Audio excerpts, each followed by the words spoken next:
बिस्मिल्लाहिर्रहमानिर्रहीम। अस्सलाम वालेकुम नाज़रीन, प्रोग्राम सिटी एट 10 में खुश आमदीद। मैं हूँ आपकी मेज़बान अना यूसुफ। उम्मीद आप सब लोग ठीक ठाक होंगे। अल्लाह ताला की रहमत, मौसम शहर का खुशगवार है और बारिश हो रही है जी।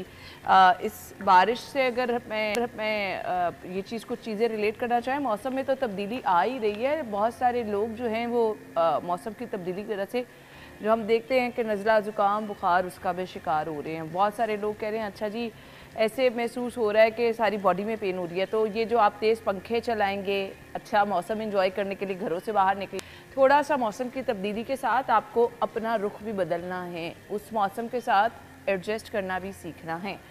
सो अल्लाह ताला हम सबको सेहत और तंदुरुस्ती वाली ज़िंदगी अता फरमाए।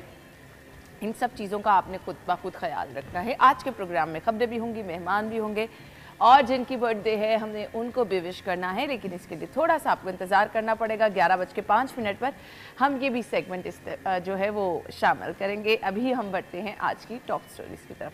खबरें क्या हैं जी? पहली खबर, महंगाई के मारों के लिए बड़ा रिलीफ। वज़ीर आला का कीमतों में कमी के लिए 48 घंटे की डेडलाइन।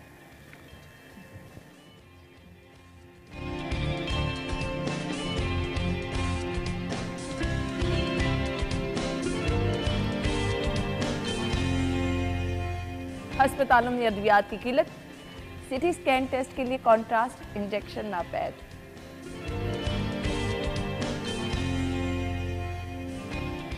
स्मॉग के हवाले से काबीना इजलास में अहम फैसले। स्मॉग अंडर कंट्रोल, बुध को स्कूल बंद नहीं होंगे।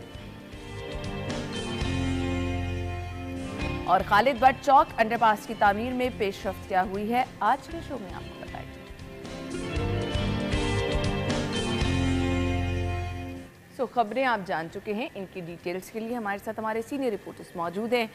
राव दिलशाद हुसैन साहब, इरफान मलिक साहब ने हमें ज्वाइन किया है। अस्सलाम वालेकुम। वालेकुम सलाम। बहुत बहुत शुक्रिया। मुझे लग रहा था कल की खबर के बाद हम इस तरफ आ गए हैं कि हम आपसे हर रोज़ अच्छी खबरें शेयर करने लग जाएंगे। कल लीड बड़ी खूबसूरत लगी थी और आज उस लीड को जो है वो कल वाली लीड को आगे लेके चला जा रहा है और कहा यह जा रहा है जी सीएम साहब एक्टिव है। अच्छा जी, खबर पहले मैं शेयर कर देती हूँ। कीमतों में कमी के लिए 48 घंटे की डेडलाइन दे दी है और महंगाई के खात्मे के लिए सीएम साहब खुद मुतहरिक नजर आ रहे हैं। कल जो पेट्रोल की कीमत में कमी हुई और पेट्रोल की कीमत के साथ सब्जियों की कीमतों में इजाफा, रोज़मर्रा इस्तेमाल की चीज़ें जो मर्जी आप लेने चले जाएं, कहा जाता है जी अच्छा जी पेट्रोल महंगा है, डॉलर महंगा है, तो ये तो होगा। सो डॉलर भी नीचे की तरफ आ रहा है, पेट्रोल की कीमत में भी अच्छी खासी कमी हुई है। सो अब सीएम साहब एक्टिव इस तरफ हो गए हैं कि अब वो समरात अवाम तक पहुँचने बहुत ज़रूरी हैं। इरफान, आपकी तरफ आना चाहूँगी। बिल्कुल अना, ये बात बिल्कुल ठीक है कि जब भी पेट्रोल या डॉलर की कीमत बढ़ती थी तो एक तूफ़ान नज़र आता था महंगाई का। वेरी नेक्स्ट डे आप किसी भी ग्रॉसरी स्टोर पे चले जाएं, किसी भी आपको घी महंगा, किसी ऑयल महंगा, फ्रूट शॉप पे चले जाएं, किसी सब्जी की दुकान पे चले जाएं, आपको सब्जी और फल तो उसी टाइम महंगे, उसी वक्त महंगा हो जाता है। वो आपसे यही कहते हैं जी पेट्रोल बहुत महंगा है, ट्रांसपोर्टेशन के किराए जो पड़ते हैं जब हमें, तो उसके बाद ये चीज़ें सारी महंगी हो जाती हैं। लेकिन अब अच्छा खासा एक माह में 50 रुपये का जो है वो कमी आई है पेट्रोल की कीमत में, तो इसके बाद डेफिनेटली अवाम इसकी मुंतज़िर थी। कल भी हम सोशल मीडिया के ऊपर काफ़ी ऐसे ट्रेंड देख रहे थे कि लोग कह रहे थे कि डॉलर भी नीचे आ गया, पेट्रोल भी नीचे आ गया, लेकिन जब तक आप अवाम को जो ग्रॉसरी, फ्रूट्स और जो रोज़मर्रा की चीज़ें इस्तेमाल की हैं उसके अंदर कमी नहीं लाएंगे तो इन चीज़ों का अवाम को फ़ायदा नहीं होगा। और उसी को मद्देनज़र रखते हुए देखिए वज़ीर आला पंजाब की जानिब से कल एक बहुत ज़बरदस्त, मैं समझता हूँ कि ये जितनी भी आपकी ये निगरान सेटअप रहा इसके दौरान जो बहुत अच्छी चीज़ थी वो अवाम को डायरेक्टली रिलीफ पहुँचाने के लिए कि कीमतें जो हैं इसको कमी लाई जाए, कमी की जाए, किरायों में कमी की जाए। ट्रांसपोर्टर्स हज़रात जो थे वो फौरी तौर पे साहब ने तो खुद बसों में जाके चेक किया। तो इसका ये समराज जो है अवाम तक पहुँचने चाहिए कि जिस तरह कीमतें बढ़ती हैं उसी तरह कीमतों को कम भी होना चाहिए। अच्छा जी, राव साहब आपसे मैं ये पूछना चाहूँगी, इंतज़ामिया नाम की कोई चीज़ होती है, आप बीट करते रहे डिस्ट्रिक्ट गवर्नमेंट की, डीसी होते हैं, उनके नीचे मजिस्ट्रेट होते हैं जिनके लिए बहुत शहाना प्रोटोकॉल रखा जाता है, जिनको अच्छी भारी भरकम तनख्वाहें मिलती हैं। सो ये काम सीएम का नहीं है कि वो जो अशय खुरुनोश में कमी है, कीमतों में कमी है, उसको यकीनी बनाएं। ये सब इंतज़ामिया का काम है। ज़रूरत ही क्यों पड़ी सीएम साहब को खुद बाहर निकलने की?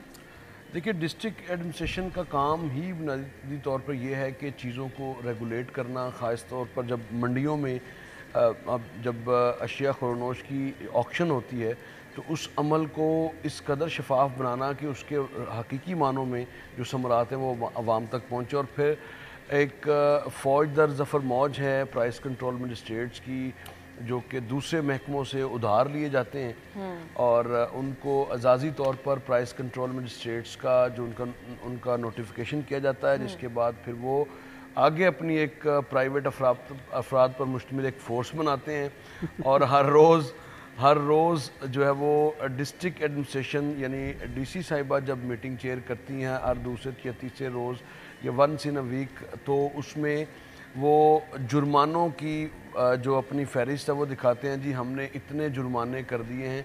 और जुर्मानों और FIRs के हवाले से अगर देखें तो FIRs कम होती हैं ग्राम फरोशी पर के कंट्रोल के लिए। अगर आप FIRs दें तो फिर जो ग्राम फरोशी पर थोड़ा बहुत तो कंट्रोल नज़र आता है, लेकिन जो जुर्माने हैं ये बुनियादी तौर पर फेवर के ज़िम्मे में आते हैं। ये जुर्माने कोई हल नहीं है। बड़े सीनियर लोगों से भी हमारी बात होती रहती है कि जुर्माने करने से अगर आपने 10,000 रुपये कमाए हैं तो 3,000 रुपये अगर आपने जुर्माना उसमें से दे दिया है तो वो तो 7,000 तो फिर भी प्रॉफिट में ही है।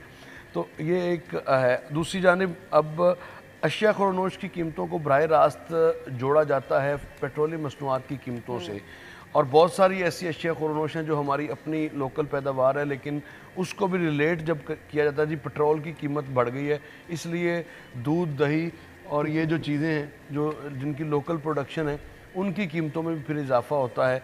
तो एक बात तो समझ आती है, ट्रांसपोर्टेशन कॉस्ट बढ़ती है यकीनन जब पेट्रोलियम मसनूआत की कीमतों में इजाफा हो, लेकिन इसके साथ साथ अब कम हुई हैं। अब तकरीबन 32 या 33 रुपये इंटर बैंक में डॉलर कम हुआ है और तकरीबन को 50 रुपये का डिफरेंस जो है वो ओपन मार्केट में जो डॉलर का आया है। लेकिन उसके हकीकी मानों में जो समरात हैं उसका एक पहलू तो हमने देखा कि सरकारी तौर पर पेट्रोलियम मसनूआत की जो कीमतें हैं वो कम ज़रूर हुई हैं।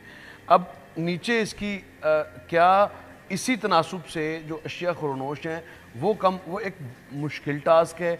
उसके लिए बिल्कुल डिस्ट्रिक्ट एडमिनिस्ट्रेशन को वाइब्रेंटली अपना रोल जो है वो अब जब सीएम साहब ने खुद इस चीज की जिम्मेदारी ले लिया तो बता दें इम्प्लीमेंट हो जाएगा। अब इंतजामिया मुतहरिक होगी कि अभी भी उनको कमरों से जाके सुबह निकालने की जरूरत पड़ेगी। 48 घंटे की डेडलाइन देने का मकसद यही है कि इनको अपनी जो बेल्ट्स हैं वो टाइट कर लेनी चाहिए और अब इस पर कोई कॉम्प्रोमाइज़ नहीं होना चाहिए। और जो प्राइस कंट्रोल मजिस्ट्रेट्स की के नीचे 5-6 हर प्राइस कंट्रोल मजिस्ट्रेट के साथ 5-6 लोग जो हैं वो प्राइवेटली काम करते हैं। बुनियादी तौर पर उस टोले की वजह से इश्यूज जो हैं वो एड्रेस नहीं हो पाते। इसको ज़रा देखने की ज़रूरत है। इसको अगर देखें और असिस्टेंट कमिश्नर्स, हालांकि डिस्ट्रिक्ट एडमिनिस्ट्रेशन के पास हर लेवल पर सरकारी अफसर मौजूद है, यानी अब बात कर लें तो लाहौर शहर के 363 मौज़ाजात हैं। 363 मौज़ाजात में 363 ही जो रेवेन्यू ऑफिसर्स हैं वो मौजूद हैं डिस्ट्रिक्ट एडमिनिस्ट्रेशन के। अगर डिस्ट्रिक्ट एडमिनिस्ट्रेशन ये तो पूरी फौज ज़फर मौज है तो फिर तो काम इन अपने जो रेवेन्यू के जो लोग हैं अगर इनसे थोड़ा इनको गाइड करके, ताकि जिससे आवाम की जो शिकायत सबसे ज़्यादा ये आती हैं कि उन्हें ब्लैकमेल भी किया जाता है। राव साहब, हम तो मेरा ख्याल है कि सूरत हाल बेहतर हो सकती है। इनको अब काम करने की आदत डालनी होगी क्योंकि आवाम तक रिलीफ पहुंचाना आपकी जिम्मेदारी है। आपको इस चीज़ का पे किया जाता है। ये जो इतना प्रोटोकॉल, इतना शहाना आपका रहन सहन है वो सब इसी वजह से है। तो थोड़ा सा वो काम भी आप कर लें। अच्छा इरफान, यकीनी बनाया जा सकता है ट्रांसपोर्टर्स ने जो ऐलान किया है कि 10% कमी करेंगे वो किरायों में, फॉलो अप लेना, मॉनिटरिंग करना, ये हम यकीनी बना सकते हैं? यही चीज जो है वो मैटर करती है। अब अगर हम बात ऐलान कर दिया, आप बस अड्डों पे जाएं, हकीकत नहीं है। यही चीज है कि जो राव साहब ने बात की कि मीटिंग के अंदर जो वो फौरी तौर पे अपने जुर्मानों की तादाद बता देते हैं कि हमने इतने जुर्माने किए, ये उनको वाकई फेवर देना होता है। अब कच्ची रसीदों पे जुर्माने होते हैं। किसी भी जगह के ऊपर अगर ये स्मोक की हम बात करें, स्मोक के दौरान फैक्ट्रीज के ऊपर कार्रवाई की जा रही थी। अब जो फैक्ट्री ऑनर महीने डेली का 5 लाख रुपया कमा रहा है, जो टायर जलाकर या जो इलीगल एक्टिविटी करके बिजली चोरी करके 5 लाख रुपया अगर वो डेली का कमा रहा है, उसको आप 20,000 रुपया लाख रुपया जुर्माना भी कर देंगे तो उसको क्या फर्क पड़ेगा? ये जुर्माना उसको फेवर दिया जाता है। इसके ऊपर होना चाहिए कि अगर ऐसी इलीगल एक्टिविटी आपको किसी जगह पे नजर आ रही है, ये अड्डे जो हैं, ये अड्डे अगर किराए ज्यादा ले रहे हैं तो इस अड्डे को सील किया जाए। इस अड्डे को सील किया जाएगा तो उसके बाद उसका लाइसेंस मंसूख करें। लाइसेंस मंसूख करना तो देखें ना, वो एक एक्सट्रीम पे चला जाएगा। आप इनिशियली तौर पे जो उसके जो आप उसको जुर्माना करने की बजाय अगर आप उसको सील कर देंगे तो मैं समझता हूँ कि ये बहुत चीज़ें बेहतरी आएगी। ग्राम फरोश आपको जहाँ पे पकड़ा जाता है उसको आप 2000 रुपये जुर्माना कर देते हैं। उसने 50 करोड़ रुपए का सामान अपने अंदर जो गोदाम के अंदर संभाला होता है, 2000 रुपए का चलान, उससे क्या फर्क पड़ेगा? और इंटरेस्टिंग बात यह है कि अगर आप बेहतर कर लें, हम चाहते तो हैं कि सारी चीज़ें कंट्रोल हों, लेकिन उसके लिए हम जो सबसे ज़रूरी चीज़ है, जो उसके लिए फोर्स है, वो हम उधार पे लेते हैं। यानी प्राइस कंट्रोल मजिस्ट्रेट्स की तादाद इस वक्त 70 या 75 जितनी भी है, 88 है शायद। तो इन तमाम ये जो लोग हैं ये मुख्तलिफ डिपार्टमेंट्स में नौकरियां करते हैं। ग्रेड कोई ग्रेड 16 से ग्रेड 16 का है, कोई ग्रेड 17 का है, 18 का है। तो ये सारे लोग दूसरे डिपार्टमेंट से आगे ये डेजिग्नेटेड है और काम के भी पैसे इस काम के पैसे ही हैं। जब 5-5 लोग रखेंगे, 20 दुकानों की इंस्पेक्शन हुई, 20 दुकानों से उन्होंने 5-5 हज़ार रुपये भी जुर्माना किया, तो वो रसीद ना किसी ने चेक करनी है, ना उसकी कोई सरकारी हैसियत है, बस ही वो जुर्माना हो गया। वो अपनी उन्होंने प्रिंटिंग करवाई होती है और उसी पे ये शिकायत है। डेडलाइन दी गई है तो 48 घंटे में इसके समरात देखे कैसे आवाम तक पहुंचते हैं। हम तो दुआ गो हैं कि वाकई आवाम को रिलीफ मिलना चाहिए, क्योंकि इतने मुश्किल वक्त में जो चीज़ें कंट्रोल में हैं वो सिर्फ इस माफिया की वजह से आवाम तक ना पहुँचे, अफसोस की बात है। तो फिर आपकी इंतज़ामिया के रिट, आपकी गवर्नमेंट के रिट कहाँ रह जाती है? इस चीज़ को इम्प्लीमेंट करना बहुत ज़रूरी है, वक्त की अहम ज़रूरत है। ब्रेक के बाद आपको ज्वाइन करेंगे, स्टे विद अस।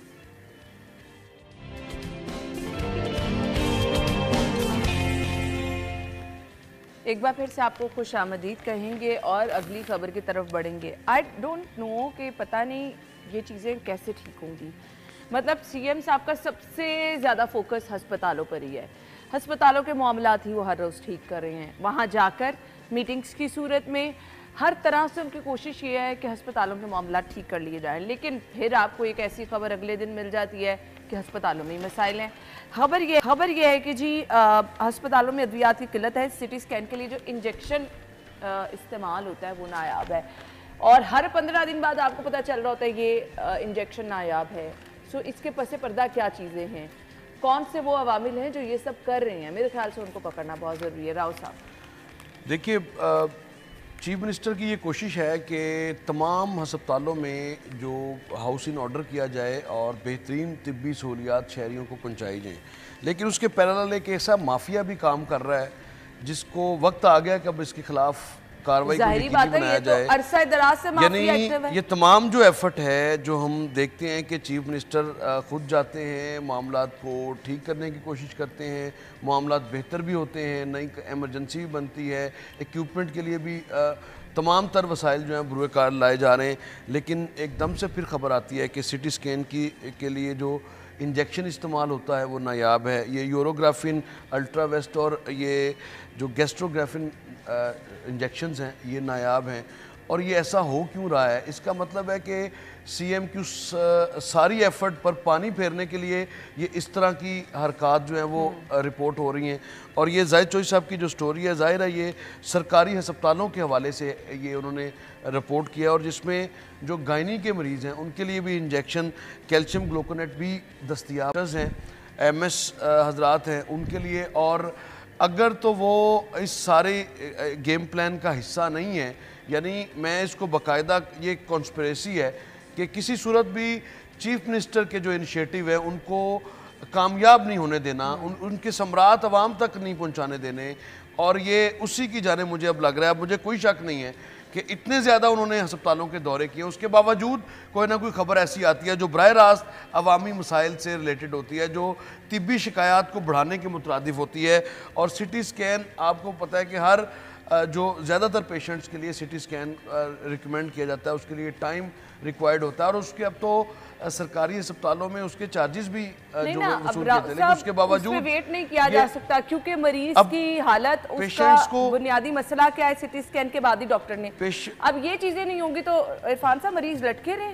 ना पता ही नहीं चलेगा इशू क्या है, डॉक्टर दवाइयाँ नहीं देंगे। देखें, दवाइयाँ क्यों नहीं देंगे, हमारे पास ड्रग रेगुलेटरी अथॉरिटी हमने बनाई, इसके लिए हमने बहुत से अफसरान जो हैं वहाँ पे रखे, वहाँ पे डीजी रखे, वहाँ पे उनके साथ साथ बहुत से असिस्टेंट और उसके साथ साथ दीगर जो अमला वहाँ पे रखा गया। करोड़ों रुपए का उनका अपना सिर्फ अथॉरिटी को चलाने का बजट है। और उसका काम क्या है कि आप हॉस्पिटल्स के अंदर अद्वियात जो हैं उसकी प्रॉपर मैनेजमेंट करें, कि अगर किसी जगह के ऊपर सीटी स्कैन के इंजेक्शन आपको पता चल रहा है कि अगर 100 रह गया है तो उसकी मज़ीद प्रिक्योरमेंट की जाए और उस कमी को पूरा करें ताकि वो 100 ख़त्म होने से पहले वहाँ पे आप मेडिसन, इंजेक्शन, वो चीज़ें पहुँचा सकें। प्रॉपर प्लानिंग होती है। लेकिन बात वही है कि काम करने की आदत हमें नहीं रही। हमने जो डिपार्टमेंट के अंदर जो करोड़ों रुपए के बजट से जो हमने दफातर इनके बना दिए, जो इन लोगों के लिए वसाइल दे दिए, उन वसाइल को अपने लिए तो ये सारी चीज़ें ब्रूए काल ला रहे हैं, लेकिन आवाम के लिए नहीं ला रहे। उसमें वो फाइल वर्क, एक फ़ाइल उधर चली गई, उधर से फ़ाइल इधर चली गई, इधर से फ़ाइल उधर चली गई, इसके अंदर मरीज़ जो है वो रुल जाता है। वही बात राव साहब की कि अगर वज़ीर आला पंजाब की जानिब से इसके ऊपर दिन रात जो है वो काम किया जा रहा है। मेरे नहीं ख्याल के वज़ीर आला पंजाब ने इस टेनोर के अंदर जितने हॉस्पिटल, जितने सेहत के मुतालिक मीटिंग्स ली, किसी और प्रोजेक्ट, किसी और काम के लिए उन्होंने पर मुझे ये बताए ना कि लोगों को पता है कि सीएम साहब और खास तौर पे इस माफिया को पता है कि सीएम साहब एक्टिव हैं, लेकिन फर्क तो इनको कोई नहीं पड़ रहा। बात वही है कि फ़र्क क्यों नहीं पड़ता। फ़र्क इस वजह से नहीं पड़ता कि आपने अभी तक किसी को निशाने इबरत नहीं बनाया। जब तक आप किसी को निशाने इबरत नहीं बनाएंगे तब तक ये मसाइल जूं के तू रहेंगे। उनको पता है, अगर आप फ़र्ज़ करें ड्रग रेगुलेटरी अथॉरिटी का अगर आप जो सरबराह हैं उनको उनकी नेग्लिजेंस अगर सामने आ रही है, उनको अगर आपने उठा के किसी और जगह पे ट्रांसफ़र कर दिया तो वहाँ पे वो काम ऐसे ही करेंगे। उसमें वहाँ पे काम नहीं ठीक होगा, आप किसी तीसरी जगह पे उनको लगा देंगे। जब तक वो सर्कल इनका तोड़ेंगे नहीं कि इनको ब्रेक लगे, इनको निशाने इबरत बनाया जाए, जो भी जिम्मेदार हो, जब तक उसको निशाने इबरत नहीं बनाएंगे तब तक ये मामला ऐसे ही चलते रहेंगे। और ये मेरा ख्याल है कि वक्त की अशद ज़रूरत है कि जो भी ऐसे लोग आइडेंटिफाई हों, ये अंडरवर्ल्ड है, अस्पतालों की अंडरवर्ल्ड है। उन लोगों को जब तक आप आइडेंटिफाई करके नहीं लटकाएंगे तब तक कभी कोई दवाई शॉर्ट है, कभी कोई दवाई शॉर्ट है। अच्छा, इसके साथ साथ अजय जी, ये जो आंखों के इंजेक्शन का स्कैंडल था, इसमें जी वज़ीर आला को रिपोर्ट पेश की गई है और अभी ये खबर है कि सिर्फ कैंसर पेशेंट के लिए इनको इस्तेमाल करने की इजाज़त दी गई है। ये भी वो अमल है कि इसको यकीनी बनाया जाए। इसके पीछे भी एक माफिया है। राव साहब, मुझे वाइंड अप करना चाहिए खबर को। इसमें जो कल की प्रेस कॉन्फ्रेंस थी डॉक्टर जमाल नासिर साहब की, उसमें यही बताया जा रहा है कि बारिश की वजह से ये जो बारिश का पानी है, ट्रांसपोर्टेशन जब इसकी की गई इस इंजेक्शन की, तो उसके बाद इसमें इन्फेक्शन आया जिसकी वजह से 65 लोगों की बिनाई मुतासिर हुई है। 65 लोगों की। अब इस पे जब तक हम इस मामले को मंतकी अंजाम को नहीं पहुंचाते तो फिर तो इस तरह के वाक़यात रिपोर्ट होते रहेंगे, अद्वियात शॉर्ट होती रहेंगी, बजट के पैसे चेक करेंगे तो बजट के पैसे पूरे खर्च करेंगे। और भी बहुत बड़ा इशू है इस खबर में। देखिए, जो बता रहे हैं कि बारिश की वजह से ट्रांसपोर्टेशन की गई तो इसमें आलूदगी आई इंजेक्शन में। इसमें एक चीज़ ये है कि आप कोई भी मेडिसिन ले लें, कोई भी, वो डिस्प्रिन हो, वो पैनाडोल हो, कोई भी मेडिसिन हो, उसका एक कंट्रोल एनवायरनमेंट के अंदर उसको रखना होता है। आपके जितने भी मेडिकल स्टोर्स हैं वहाँ पे अगर कोई बड़ा मेडिकल स्टोर है, कोई बड़ी ब्रांच है, उसने कंट्रोल एनवायरनमेंट रखा होगा, उसने अंदर एसी भी लगाए होंगे मॉइस्चराइज़र ख़त्म करने के लिए, या मॉइस्चराइज़र जो है वो कंट्रोल से बाहर ना चला जाए उसको कंट्रोल करने के लिए इक्विपमेंट लगाया होगा। लेकिन इसकी ट्रांसपोर्टेशन कैसे हो रही है, इसको स्टोर्स में कैसे रखा जा रहा है, इनको मॉनिटर कौन करेगा? इनको मॉनिटर करने के लिए आपके पास इदारे मौजूद हैं। जब तक वो नहीं करेंगे, अगर कोई भी मेडिसिन अपने जो कंट्रोल एनवायरनमेंट से जब हाई टेम्परेचर पे चली जाएगी या लो टेम्परेचर पे चली जाएगी तो उसके सॉल्ट जो है वो उसमें नेगेटिव जो है वो चीज़ें पैदा होनी शुरू हो जाएंगी। यही सूरत हाल यहाँ पे हुई कि अगर आपने बारिश के दौरान उसको ट्रांसपोर्ट किया तो उसमें आलूदगी आई, उससे 65 लोगों की बिनाई गई। ख्वाह कि अब उसके लिए आप बड़ा एफर्ट कर रहे हैं कि इंटरनेशनल स्टैंडर्ड के ऊपर जाके उन लोगों की बिनाई वापस लाने की कोशिश की जा रही है, लेकिन एक दफ़ा तो उनको धचका लग गया। अगर इसमें से फ़र्ज़ करें एक शख्स भी ऐसा हो जिसकी बिनाई, अल्लाह ना करे ऐसा हो, जिसकी बिनाई आप वापस ना ला सकें तो उसके पूरे खानदान पे, उसकी पूरी जिंदगी तो आपने तबाह कर दी ना, खत्म हो गया, उसके लिए क्या बचा? तो अंधेरा हो गया ना उसकी सारी जिंदगी में। जिसकी बिनाई चली गई उसके पीछे बाकी उसके पास क्या रह गया? कुछ भी नहीं। ये तो मतलब इस पे तो कॉम्प्रोमाइज करना चाहिए, लेकिन प्रायोरिटी का आप हम देखें महकमा सेहत का, लेकिन अगेन वो वाली बात आ जाएगी कि यहाँ पर भी मिसाल अगर आप बनाएं किसी को तो तभी ये मामला 8 माह तक जब चेयरमैन ड्रग कोर्ट का ओहदा खाली रहेगा तो मुझे बताएं कि किस तरह मुमकिन है फिर इसी तरह के वाकयात जो है वो सामने आएंगे। हमने ब्रेक की तरफ जाना है, ब्रेक होगी, उसके बाद अगली खबर की तरफ आएंगे, हमारे साथ रहिएगा।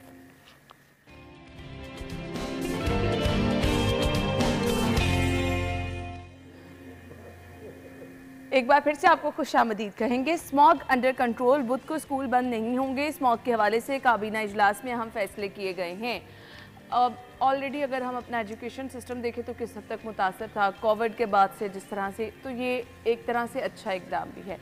जहाँ तक रह गई स्मॉग तदारुक की बात, उसके लिए भी हमें मिलजुल कर एफर्ट करनी पड़ेगी। अभी तो अल्लाह ताला मेहरबान है, बारिश हुई, मौसम कदरे बेहतर हुआ, स्मॉग छट गई, लेकिन आगे अगर दोबारा से ये सब होता है तो फिर हमारे पास क्या स्कूल बंद करने के अलावा ऑप्शन दूसरी नहीं है? इरफान अना देखिए, हमारे पास वाकई ऑप्शन नहीं दूसरी रह जाती कि अगर आप हालात देखें ना कि लाहौर शहर जो अब ज़्यादा से ज़्यादा इरफान पूरी दुनिया जिद्दत की तरफ जा रही है। हम कहते हैं कि अच्छा स्कूल बंद कर दो। अना देखे ना, इसमें चीज़ें हैं ना कि एक लाहौर शहर जो जिसकी चौड़ाई और लंबाई अगर देखा जाए तो वो मेरे ख्याल में 60-70 किलोमीटर टोटल बन जाएगी कि अगर 22-25 किलोमीटर एक साइड पे होगी। 1600 किलोमीटर का रेडियस है 1600 किलोमीटर। उसके अंदर आपने 1 करोड़ 30 लाख की आबादी जो है वो आपने समा दी।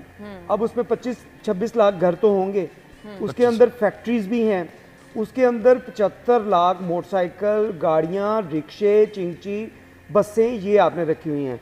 वहाँ पे फैक्ट्रियों की अगर तादाद देखें, इसको कम से कम को 300-400 फैक्ट्रीज तो हमारे पास होंगी जो बड़ी फैक्ट्रीज हैं।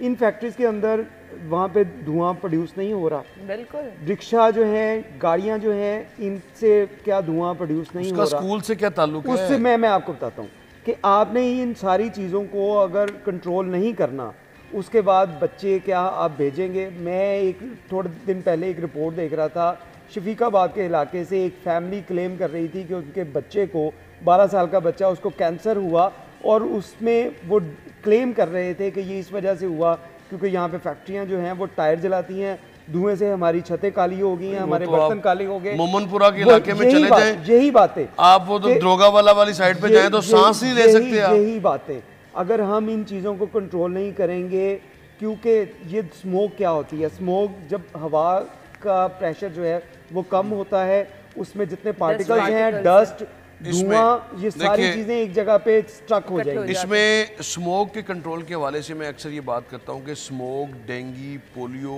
और जितनी भी जो पब्लिक अवेयरनेस की चीज़ें, इसमें कलेक्टिव जब तक एक एफर्ट नहीं होती तब तक हम इन पे कंट्रोल नहीं पा सकते। लेकिन स्कूल बंद करने का जो फैसला था ये बड़ा अजीब था कि यानी स्मोक इतनी पढ़ी लिखी होगी कि वो बुध के रोज़ ज़्यादा वार करती है। इसे मतलब नहीं। ये बात अच्छा, इसमें ऑब्वियसली कोई ना कोई स्टडी करवाई होगी पंजाब गवर्नमेंट ने, लेकिन स्मोक की प्रोडक्शन में सबसे ज़्यादा जो कंट्रीब्यूशन है, हम सारी ज़िंदगी ये समझते रहे कि जो भट्टे हैं वो बहुत बड़ा जी, धुआं छोड़ती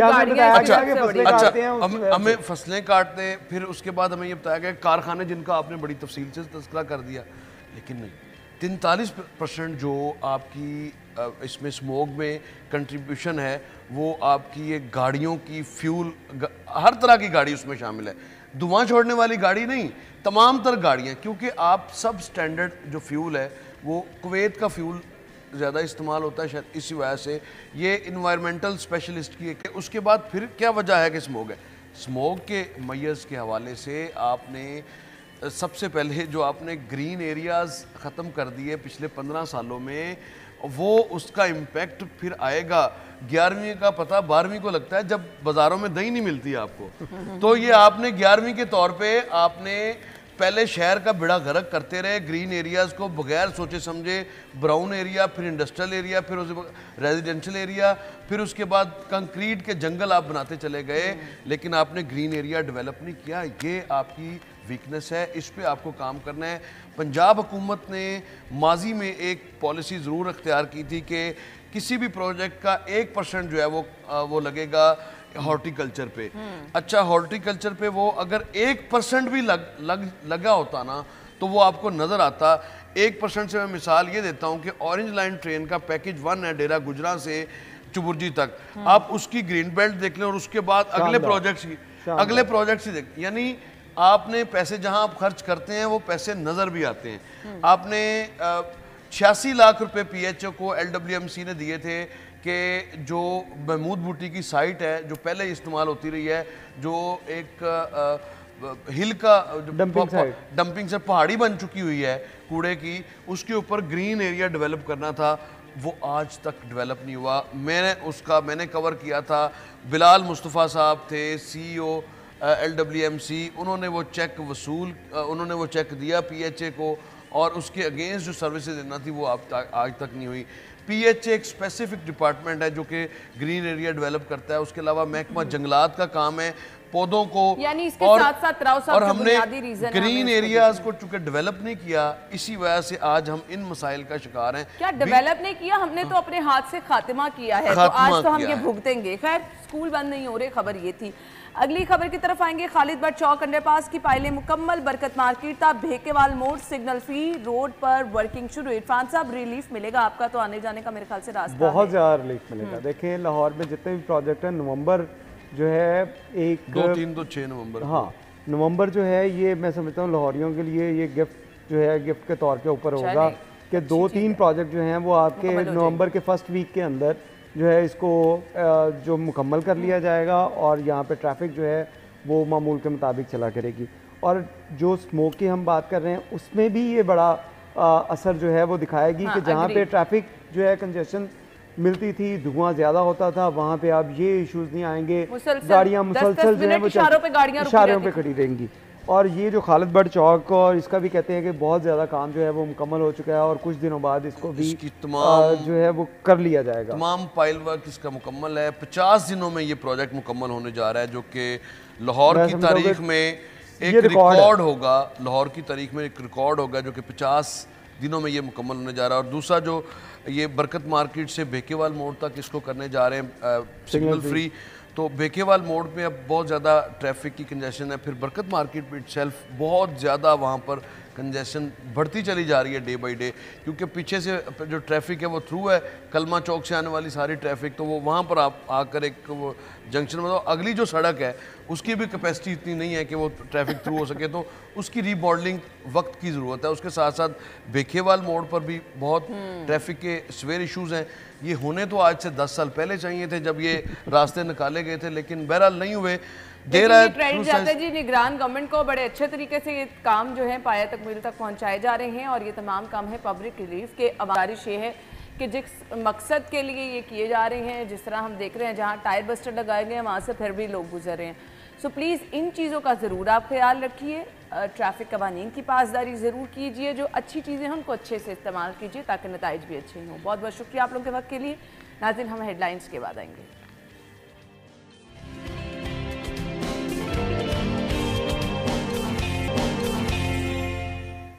सो नाज़रीन, प्रोग्राम के इस हिस्से में बहुत अहम डिस्कशन होने वाली है। माँ बच्चा सेहत प्रोग्राम गवर्नमेंट शुरू करती है, हम वो भी आपके साथ शेयर करते रहते हैं।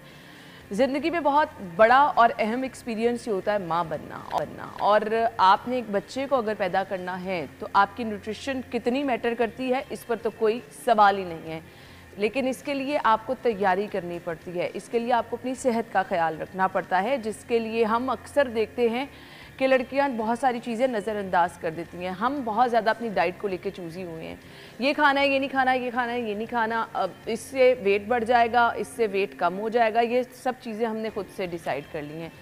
ऐसे में गायनाकोलॉजिस्ट का रोल क्या है, आपका कितना ज़रूरी है डॉक्टर पे चेकअप कराना, अपनी डाइट को अच्छे तरीके से मैनेज करना, ये आज के शो में हम बात करेंगे। और इसके अलावा कुछ मसाइल जो कि हो सकते हैं ड्यूरिंग प्रेगनेंसी, जिसका आपको बहुत ज़्यादा ख्याल रखना है।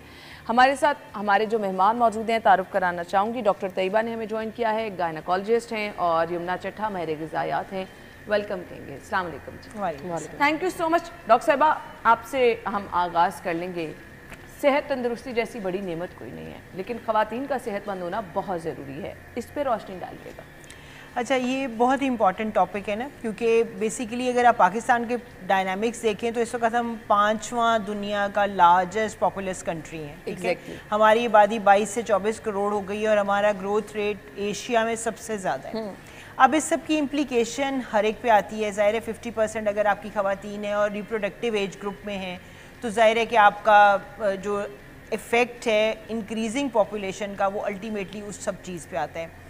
डाइट के लिए सबसे इम्पॉर्टेंट चीज़ है कि हीमोग्लोबिन लड़कियों का बिल्कुल ठीक हो। 2 कंपोनेंट्स हैं, एक तो ये कि उनकी बॉडी में माँ बनने की सलाहियत हो।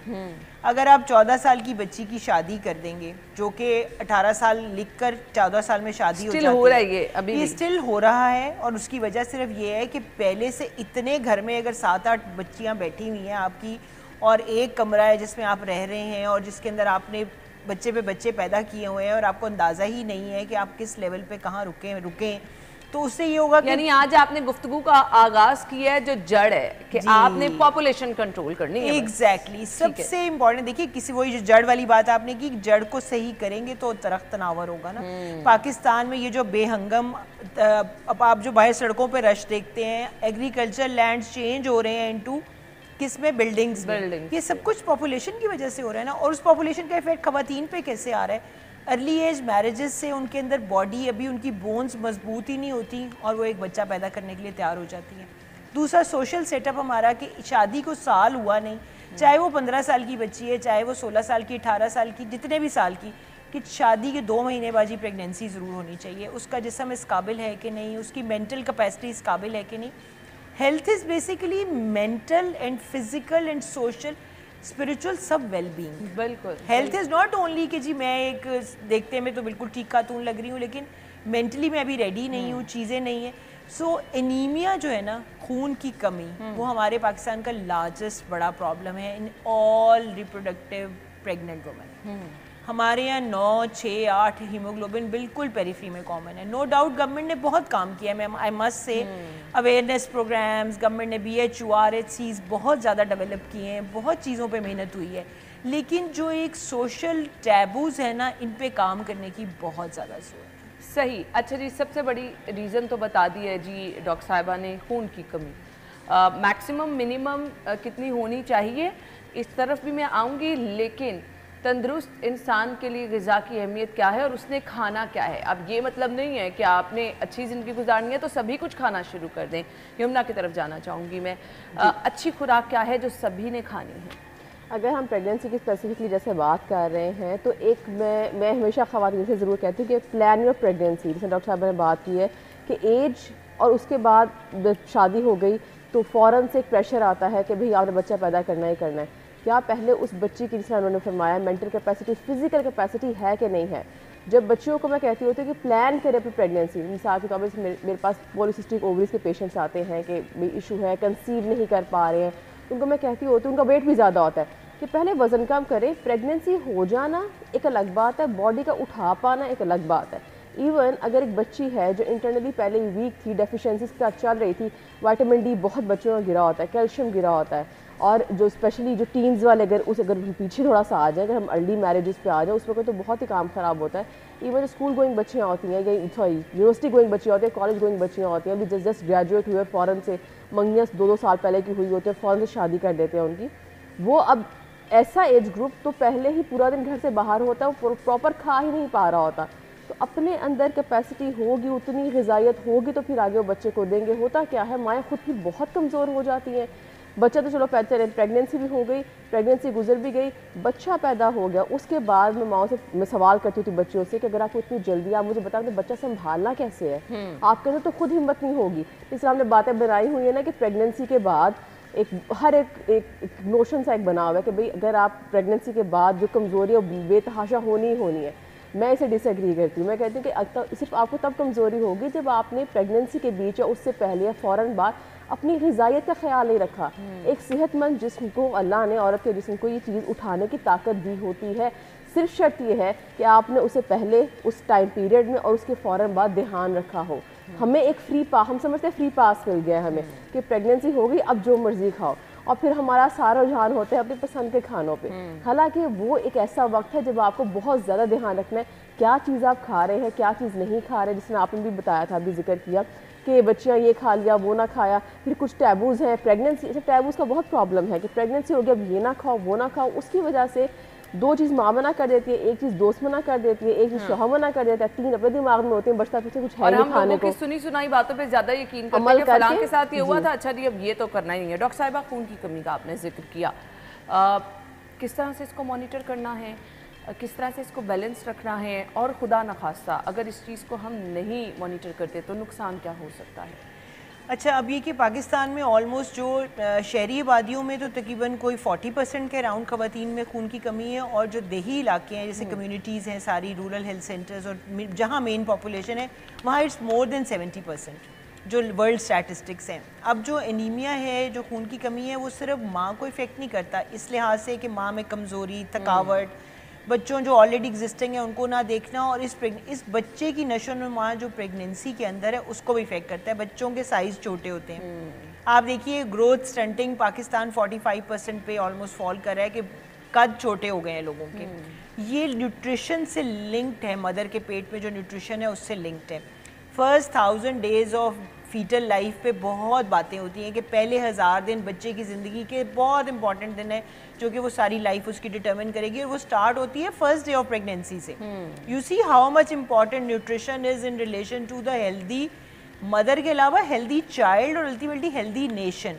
तो इसका जो लिमिट है प्रेगनेंसी में जनरली अगर आप इसको देखें तो ये तकरीबन कोई 11 ग्राम्स के अराउंड हीमोग्लोबिन होना चाहिए। ठीक है, पेपर्स जो पब्लिश हुए हैं उसमें ये कहा गया है कि जिन माओं के हीमोग्लोबिन 9 ग्राम होते हैं ना, 9 से कम, उनके बच्चे इंटेलेक्चुअली भी साउंड नहीं होते। अच्छा। IQ भी कम होता है। अब आप ये देखिए कि ना सिर्फ आपकी फिजिकल बल्कि मेंटल हेल्थ भी डिपेंडेंट है। वो हम कहते हैं ना बच्चे स्लो क्यों हैं, स्कूलों में पढ़ते नहीं हैं, ये वो, इसकी बहुत सारे लिंकेजेस हैं। इट्स नॉट ओनली कि जी आप, तो इट इज़ फॉर इम्पॉर्टेंट ना सिर्फ उन माओं के लिए जो कि जाहिर है कि जो शहर में है, क्योंकि फूड फैट जैसे उन्होंने कहा कि मतलब गरम ठंडे का बड़ा कंसेप्ट है ना हमारे कि गरम अंडा गरम है, ऑलिव गरम है, खजूर गरम है। मेरी बात सुने, सऊदी अरब में सारी दुनिया ऑलिव और खजूर खाती है, बिल्कुल उनके वहाँ तो कोई गर्मी नहीं उनको लगती, हमारे यहाँ आते ही गर्म हो जाता है। तो ये कहने का मतलब ये सिर्फ फूड फैट्स हैं जिनको हमने बनाया हुआ है। अब एनीमिया के लिए बड़ी इंपॉर्टेंट है, बाज़ दफ़ा प्रेगनेंसी में दिल नहीं चाहता खाने को, शुरू में नोज़िया, वॉमिटिंग।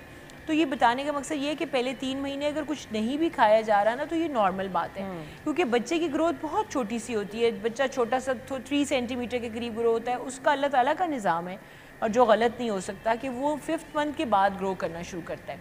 5th मंथ के बाद नोज़िया वॉमिटिंग सेटल हो जाती है और आराम से जो है ना माँ हर चीज़ खा सकती है।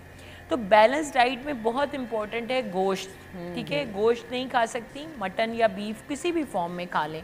अब ज़रा गरीब आदमी तो वो नहीं खा सकता, आई मस्ट इमेजिन। तो आयरन सप्लीमेंटेशन सिंपल, सस्ती, हर तरह की अवेलेबल है, जो कि गवर्नमेंट LHW प्रोग्राम के थ्रू डिस्ट्रीब्यूट भी करती है। प्राइमरी, सेकेंडरी, टर्शरी केयर्स में iron supplements free of cost भी मिलते हैं। लेकिन अगर ना भी मिले, ख़रीदने भी पड़े, तो it is very important. WHO की रिकमेंडेशन है कि 1 टैबलेट आयरन की हर डेवलपिंग कंट्री की मदर को डेली लेनी चाहिए, क्योंकि हम खाने से पूरा नहीं कर सकते। गोश्त का कीमा बेस्ट है फॉर दिस, लेकिन वो हम ले नहीं सकते, ज़ाहिर है हमारे पास अफोर्डेबिलिटी का इशू है। अगर हम आयरन की सप्लीमेंटेशन कंप्लीट नहीं रखेंगे तो ना सिर्फ बच्चे की, जैसे मैंने आपको बताया, क़ुव्वत मुदाफ़ियत कम, बच्चे का साइज़ कम, ग्रोथ स्टंटिंग, उसके अलावा माँ में भी अगर खून जो बहता है प्रेगनेंसी में, डिलीवरी में, वो सहने की ताकत कम होगी। तो माँ का कॉम्प्रोमाइज़ होने का बहुत चांस है। अब तो इतने वर्ल्ड के पेपर्स आ गए हैं, रिसर्चेस आ गए हैं, anaemia is linked to increase blood loss. सही। सो हमने डाइट बात करनी है यमुना से कि कौन कौन सा खाने ऐसे जो आयरन से भरपूर हैं, उसकी तरफ आएंगे। मुझे ब्रेक का कहा जा रहा है, ब्रेक के बाद आपको ज्वाइन करेंगे, हमारे साथ रहिएगा।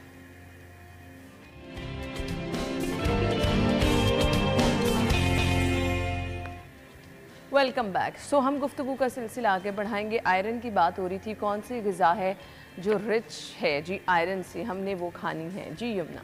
जी, जैसे डॉक्टर साहब ने बात की कि मटन बीफ में रिचेस्ट अमाउंट ऑफ आयरन होता है। हम ऐसे बात कर लें कि जिसम को एडजस्ट भी आसानी से होता है, क्योंकि ऐसे नहीं होता कि अगर आप एक टाइम पे खा रहे हैं तो 100% उसने बॉडी का हिस्सा बन जाना है, कुछ ने निकल जाना है, कुछ ने नहीं निकलना, कुछ ने बॉडी का हिस्सा बन जाना है, जिसम का हिस्सा बन जाना है। और खून बनाने में फिर आगे मदद करनी है। अगर तो मटन बीफ की अवेलेबिलिटी या अफोर्डेबिलिटी नहीं है किसी भी तरह से, कुछ लोगों की फिर अपनी चॉइसेस भी होते हैं कि भाई नहीं खाया जा रहा होता, हालांकि ऐसे नहीं होना चाहिए। रेसिपी तरीका बदल लें, क्योंकि प्रेगनेंसी में अगर किसी प्रेग्नेंट खातून के आगे मटन की बोटी रख देंगे ना आप, तो उसको होगा कि मतलब नहीं खाई जाती। हाँ, उसी को कबाब बना दिया जाए, उसकी शेप तब्दील कर दी जाए, उसकी फॉर्म तब्दील कर दी जाए, वो भी आसान रहता है खिलाना। अच्छा, उसके अलावा अगर वो नहीं की तो उसके बाद आता है चिकन और फिर आता है दालें। तो ये 4-5 चीज़ें होती हैं। हाँ, कोशिश करें प्रेगनेंसी में सब्ज़ी वाला जो आयरन है, हमने सुना है पालक वगैरह कुछ सब्जियों से हमें आयरन मिलता है, कोशिश करें उस तरफ ना जाएं, जिसको मेडिकल टर्म में कहते हैं बायो अवेलेबिलिटी थोड़ी कम होती है इसकी। कोशिश करें जो प्रोटीन सोर्स है ना आपका, प्रोटीन सोर्स में जो मीट सोर्स है आपका, एनिमल सोर्स है, उसकी तरफ रहें, जिसमें हमारा ये चिकन भी आ जाता है, मुर्गी भी आ जाती है, उसके अलावा फिर दालें आ जाती हैं। और अगर आपको मिसाल के तौर पर अगर आपको मटन बीफ खाना नहीं पसंद या अफोर्डेबिलिटी भी इवन नहीं है, तो थोड़ा सा ले आएँ, चिकन और मटन का थोड़ा सा हिस्सा मिलाकर उस तरह से खाया जा सकता है। उसके अलावा मैं एक बात पे ज़रूर फोकस करना चाहूँगी कि जब भी आयरन कम होता है ना, अगर प्रेगनेंसी का आयरन गिरना, हीमोग्लोबिन गिरना और एक नॉन प्रेग्नेंट औरत का हीमोग्लोबिन गिरना दो मुख्तलिफ बातें हैं। शायद उस बच्चे को कभी पहले भी गिरा हो, उसको पता हो, उसकी वालदा को पता हो, वो कहे कि हाँ उस टाइम पे फ़लानी खुराक खाई तो ठीक हो गया था, तो हो सकता है उसको ठीक हो गया हो। प्रेगनेंसी में अगर गिर जाए ना एक दफ़ा, तो आपको सप्लीमेंट, गोली और खुराक दोनों साथ करने पड़ते हैं। हम जो डरते हैं ना कि पता नहीं गोली खा ली तो क्या हो जाएगा, पता नहीं कौन सी चीज़ हमारे अंदर जा रही, केमिकल्स होते हैं, ये बड़ा कॉन्सेप्ट है हमारे यहाँ, हम सप्लीमेंटेशन पसंद नहीं करते हैं। मेरे पास पेशेंट्स आते हैं जो कहते हैं कि खुराक से, जहाँ के पास आई इसने आप खुराक देना, पर ऐसे नहीं होता। सप्लीमेंट्स जो हैं प्रेगनेंसी या ऐसी आपका फेज़ ऑफ लाइफ जहाँ पर ज़रूरत ज़्यादा होती है, जिस तरह छोटे बच्चे हो गए उनको कोई प्रॉब्लम आ जाए, उनको हम 100% खुराक से ठीक नहीं कर सकते। प्रेगनेंसी में हम 100% खुराक से ठीक नहीं कर सकते, उस टाइम पे सप्लीमेंटेशन बहुत ज़रूरी है। उसके अलावा बाकी ओवरऑल डाइट का भी आपका अच्छा होना बहुत इंपॉर्टेंट है। जिस तरह हमने बनाया हुआ है, अगर मिसाल के तौर पे हम मटन बीफ की अगर बात करें तो इसको हम कहते हैं कि भाई ये तो गर्माइश पैदा करता है ना, थोड़ी सी तासीर गर्म होती है, वो मछली खिलाने का कहते हैं। अब सर्दियाँ आ रही हैं, जिन बच्चों ने इस टाइम पर कंसीव करना है, अगर मेरा पेशेंट होता तो मैं कहती हाँ जी मछली भी खाओ, पर मछली खाना या ऐसी चीज़ को हम समझते हैं तासीर गर्म है, वो घर वाले भी अलाउ नहीं करते, कुछ बच्चे के दिल में अपना भी डर होता है। हमें ये लगता है, हमने एक लिंक किया हुआ है गर्म चीज़ों को ब्लीडिंग होने से, कि शायद गर्म चीज़ें ऐसे खाते हैं तो फिर ब्लीडिंग हो जाती है, और ब्लीडिंग का मतलब मिसकैरेज हो जाएगा प्रेगनेंसी की बात की जाए।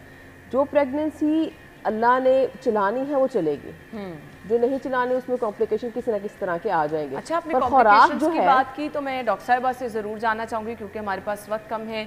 मैक्सिमम आप किस तरह टाइप के इश्यूज देखती हैं कि प्रेगनेंसी में लड़कियों को हो जाते हैं, और उसको किस तरह से अवॉइड करना है, कौन कौन से अलार्मिंग सिम्टम्स हैं जिनका हमने ख्याल रखना है? मैं बात करती हूँ, लेकिन मैं जुम्ना की बात पे ज़रूर कहूँगी कि गोली और इंजेक्शन से जो ये लिंक्ड है ना कि बच्चा काला तो नहीं हो जाएगा। अच्छा, ये भी होता है जी, मतलब लोगों का ख्याल है कि गोली या टीके आयरन के खिलाएंगे तो बच्चा काला हो जाएगा। वैसे इसकी मुझे पता नहीं समझ आई, गोरे काले का कॉन्सेप्ट काला आता है ना उसके बाद, तो इससे हम कहते हैं कि शायद लिंक होगी ये बात, पता नहीं बॉडी में क्या काली चीज़ पैदा हो रही है। अच्छा, अब ये है कि जो आपने बताया, जो आपने इंपॉर्टेंट बात की, प्रेगनेंसी ज़ाहिर है वैसे तो 80% नॉर्मल फिजियोलॉजी है, और आप देखिए नॉर्मली माशाल्लाह घरों में लोग बच्चे पैदा कर लेते हैं। कोई दुनिया भर में यूके यूएसए में भी वो इनकरेज करते हैं कि अगर आप चाहें तो ट्रेडिशनल बर्थ अटेंडेंट अगर ट्रेंड हैं तो they can deliver you at home, लेकिन उसके लिए सबसे इंपॉर्टेंट है लो रिस्क कैटेगरी में आना। तो प्रेगनेंसी के कुछ हाई रिस्क केसेस होते हैं या कुछ लो रिस्क होते हैं। 80% लो रिस्क की होते हैं अल्हम्दुलिल्लाह, अल्लाह की तरफ से है।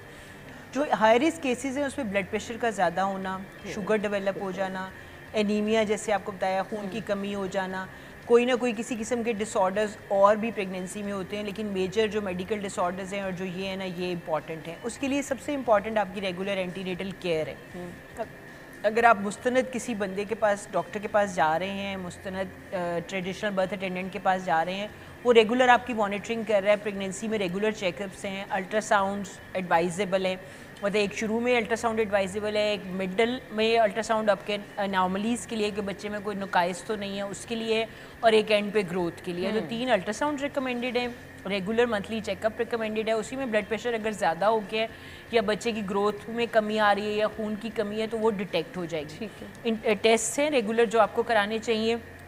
और इम्पॉर्टेंट बात ये है कि कुछ जैसे अगर ग़िज़ाइयत आप अपनी रखें और बच्चे आपके नेचुरली हेल्दी ग्रो कर रहे हैं तो नॉर्मल डिलीवरी के लिए ज़रूर ट्राई करनी चाहिए, क्योंकि और उसमें बहुत सारा कॉन्सेप्ट ये है कि डॉक्टर्स खुद नहीं कराते हैं। हाँ, दोनों बातें हैं। उसमें बात ये है कि डॉक्टर्स खुद नहीं कराते और कुछ लोग भी बहुत ज़्यादा अब पेन के से इतने सेंसिटिव हो गए हैं कि दर्दें कितनी होंगी, कैसे होंगी, मैं दर्दें क्यों सहूँ, ये इसमें ना बर्दिंग एक्सरसाइजेज बड़ी इंपॉर्टेंट रोल प्ले करती हैं। मैंने देखा है कि जो भी लड़कियां रेगुलर एक्सरसाइज करती हैं, मैं 8th मंथ ऑनवर्ड्स एक्सरसाइजेज बताती हूँ करने को। अब 8th मंथ में बड़े कॉन्सेप्ट्स हैं, मिथ्स हैं कि 8th में ये करोगे वो हो जाएगा, that's again a myth. 8th month से ऑनवर्ड्स अगर आप रेगुलर एक्टिव रहे हैं, मॉर्निंग वॉक का आप रेगुलर कॉन्सेप्ट रखेंगे, कम से कम 30 मिनट्स वॉक आपने करनी है थ्रू आउट प्रेगनेंसी। घर का काम एक्सरसाइज नहीं है, ठीक है। घर मैं यहाँ से चल के खाना पका रही हूँ या मैं 2 घंटे खड़ी होकर कुछ कर रही हूँ तो मेरी कोई कैलोरी बर्न नहीं हो रही ना, ये इंपॉर्टेंट है रियलाइज़ करना। तो एक्सेसिव खाना, मतलब आप 30 किलो वज़न बढ़ा रहे हैं और बच्चा बीच में से सिर्फ 3 किलो का है, तो इसमें कसूर आपका है, बच्चे का तो नहीं है। उसने तो अपना जेनेटिक पोटेंशियल से वेट गेन करना है। अगर आप डाइट को ऐसे नहीं रखेंगे कि हर जंक खाते रहेंगे तो मुश्किल होगी। तो एक्सरसाइज को रेगुलर पार्ट बनाएं, रेगुलर वॉक करें, हेल्दी डाइट रखें और पॉजिटिव सोचें। अच्छा, सोचने से भी इम्पैक्ट आता है? ज़रूर आता है। देखिए प्रेगनेंसी ना थोड़ी सी डिप्रेसिव स्टेट है, इसके हार्मोन्स ऐसे होते हैं कि थोड़ा सा इंसान को फील होता है कि मतलब डिप्रेशन, छोटी छोटी बातें महसूस होती हैं। और पहली शादी हो, पहले यानी पहला बच्चा हो तो नया घर होता है तो और महसूस होता है। बिल्कुल ऐसे ही है। तो इसके लिए पॉजिटिव सोचना बहुत ज़्यादा इंपॉर्टेंट है, इट हेल्प्स। एक ये चीज़, और दूसरी चीज़ ये कि एक्सरसाइज और एंड पे जाके ट्राई करना है, एम करना है नॉर्मल डिलीवरी की तरफ। उसके लिए आपको जैसे डॉक्टर गाइड करेगा, जिस तरह होगा वो आपको, अगर प्रेगनेंसी में कोई कॉम्प्लिकेशन नहीं है तो यू कैन अचीव दैट। सो ये तमाम चीज़ें आपकी डॉक्टर डिसाइड करती है। आपको इसके लिए डॉक्टर से थ्रू आउट राब्ते में रहना बहुत ज़रूरी होता है। देखने वालों को ये अपना मैसेज क्या देना चाहेंगी? देखिए, सबसे पहला तो एक ही मैसेज है मेरा कि ख़ुराक जो है ना, उससे डरने की कोई ज़रूरत नहीं है। हमारी खुराक, वही खुराक जो है ना जो हमारी चीज़ों को ख़राब करती है, उसी को ठीक तरीके से लें तो हमें ठीक भी करती है। इसमें कसूर हमारा होता है कि हमें समझ नहीं आ रही हमने कैसे करना है। जैसे प्रेगनेंसी में क्रेविंग्स की बात की जाए, हम लोग लगता है क्रेविंग्स हो रही है तो मतलब शौहर आके बता रहे हैं उससे क्रेविंग्स बहुत होती है, मैं उसे बिस्किट दे दिया, फ़लाँ दे दिया, फ़लाँ दे दिया। हमने वो चीज़ें लेनी होती हैं जो हमें ग़िज़ाइयत दें। आपने ये ज़रूर याद रखना, आपके पास 9 महीने खुद को भी ठीक रखने के लिए, फिर बच्चे के लिए भी। उसमें आपके पास ना टाइम नहीं है इतना कि आप चलो मैंने 2 हफ्ते जंक खा लिया अब मैं ठीक होती हूँ। अक्सर हमारा होता है ना कि भाई एक दफ़ा रज के खा लो, जब रज जाएंगे ना उसके बाद फिर हम एक हेल्दी लाइफ स्टाइल की तरफ आ जाएंगे। हमारे पास इस वक्त इतना टाइम होता नहीं कि हम गोली छोड़ दें या आयरन सप्लीमेंट हफ्ता नहीं लिया, पेट में दर्द कर रहा है, कॉन्स्टिपेशन कर रहा है, होते हैं ऐसे मसले। तो उसको डाइट के थ्रू ठीक किया जा सकता है। सप्लीमेंट से प्लीज़ ना डरें, बहुत प्रॉब्लम होता है इसके पोस्टमार्टम वाले टाइम पीरियड पे, प्रेगनेंसी के बाद, डिलीवरी के बाद ही बहुत मसाइल का सामना करती हैं ख़वातीन। और फिर इस तरह से ख़वातीन डर भी जाते हैं प्रेगनेंसी से, पता नहीं क्या ऐसी चीज़ है कि मुझे कमजोरी या प्रॉब्लम हो रही है। एंड अप जैसे ये कह रही है ना, ब्रेस्ट फीडिंग भी तो देखिए वो कितना इंपॉर्टेंट है। 2 इयर्स ब्रेस्ट फीडिंग में भी बहुत इंपॉर्टेंट है आपकी पहले की भी डाइट और बाद की भी और नथिंग शॉर्ट ऑफ कॉन्ट्रासेप्शन कि आपने 2 साल का कम अज कम अगले बच्चे में वक्फा रखना है। ये बहुत इंपॉर्टेंट, बहुत ज़रूरी है। Thank you so much. ये बहुत पते की बातें हैं और ये शेयर करने का मकसद भी ये है कि आप तंदुरुस्त रहें, तंदुरुस्त और हेल्दी बच्चे को पैदा करें तो आपका मुआशरा भी जो है वो बहुत सारे मसाइल से जो है आपको पाक नज़र आएगा। थैंक यू सो मच, बहुत बहुत शुक्रिया। नाज़रीन, ब्रेक के बाद आपको ज्वाइन करेंगे।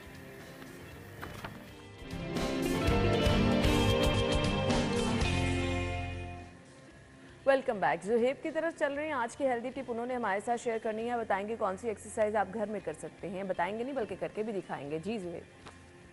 सेकेंड एपिसोड पे है fat series, fat burning series में, और जैसे कि लास्ट एपिसोड में हमने किया था सर्किट ट्रेनिंग, आज हम सर्किट ट्रेनिंग विद कार्डियो करेंगे, अपनी इंटेंसिटी को थोड़ा सा अप करेंगे। तो okay boys, are you ready guys? Okay, we will start with jumping jacks. 1 2 3 and go. Warm up से स्टार्ट करेंगे हमेशा अपना वर्कआउट। अगर आपके नी पेन है या बैक पेन है तो आप जंपिंग जैक्स नहीं करोगे, आप हल्का हल्का जस्ट मार्च करोगे। अपनी बॉडी की सुननी है, आपने उसके लिए आसब करोगे। सारी एक्सरसाइज हर बंदे के लिए नहीं होती, आपने देखना है कि आपको जो प्रॉब्लम है आपने उसके साथ एक्सरसाइज करनी है और मॉडिफाइड करके अपने मुताबिक करना है। Okay boys, fine. Okay, start with the shoulder press. Okay, 1 2 3 go. Shoulder press 1 2 3 4 5 6 7 8 9 10। Okay, jumping jacks करेंगे 10 seconds. 1 2 3 and go.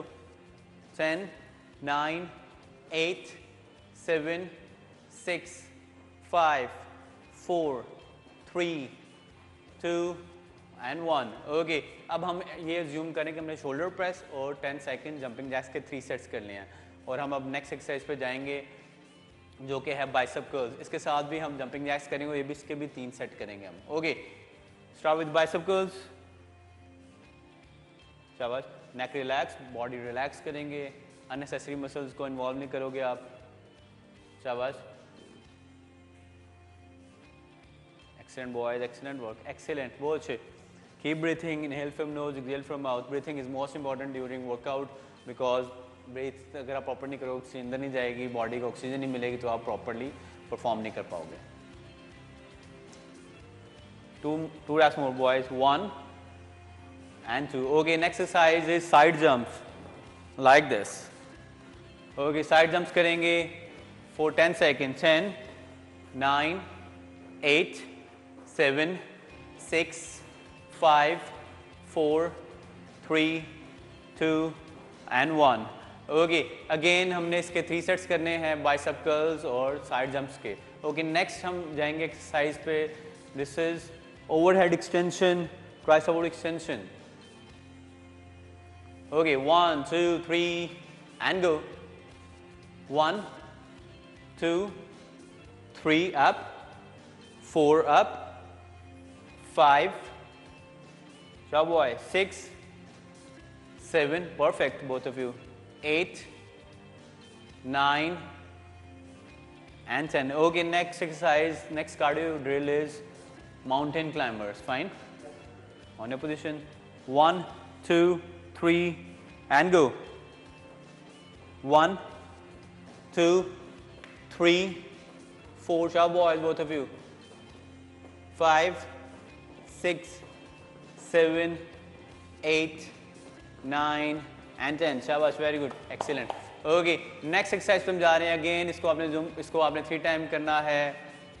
tricep extension with mountain climbers, 10 seconds. Okay, next exercise is bent over dumbbell row back ka. Okay, bend your back boys and lift your weights up. Shabash, excellent, more bend, perfect. Shabash, 10, 9, 8, 7, 6, 5, 4, 3, 2 and 1. Okay, शाबाश। Next exercise high नीज करेंगे। Cardio drill is high knees. 1, 2, 3 and go. 10, 9, 8, 7, 6, 5, 4, 3, 2 and 1. Very good, शाबाश। Okay, अपने next combination पे हम जाएंगे जो है squats, legs के workout squats with jumping jacks करेंगे। Okay, squats 10, 1, 2, 3 and throat again. जैसे ये लोग मिनिमम रेस्टिंग टाइम के साथ करें, आप भी कोशिश करें जहाँ तक आपकी बॉडी आपको अलाउ करती है या आपका स्टैमिना आपको अलाउ करता है, मिनिमम रेस्टिंग टाइम के साथ आप करते रहोगे।